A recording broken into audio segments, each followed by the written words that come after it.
پیسے کتنے کماتے ہو, گھر اپنا ہے یا کرائے کا, اس سے میرے بچوں کی آخرت پہ فرق کیا پڑے گا؟ مجھے بتائیں آپ. یہ وہ ماں باپ ہیں ہمارے جو حضرت علی کے رشتے کو بھی نہ کروا دیں, حضرت عمر بن خطاب سے اپنی بیٹی نہ دیں. کیوں؟ پیسے کتنے کماتے ہو, گھر اپنا کرائے کا, حضرت علی کا نہیں ہے اپنا گھر. یہ کڑوی حقیقت ہے بالکل. ٹھیک ہے, میں کیا کروں؟ آپ اسلام بچہ کنفیوز پتہ کیوں ہوتا ہے؟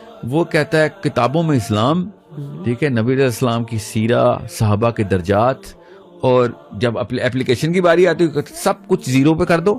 یہاں پہ گھر دیکھنا ہے, یہاں پہ گاڑی دیکھنی ہے, یہاں پہ لڑکی کی ناک پتلی ہونی چاہیے, رنگ گورا ہونا چاہیے, یہ دیکھنا, یہ باقی سب کہانیاں صرف 2 نمبری کے لیے دکھائی گئی. وہ کنفیوژن میں سپلٹ ہو جاتا تھا. اور وہ اسلام سے بیزار پتہ کیوں ہے؟ کیونکہ اسلام ان ریئل کر دیا ہم نے.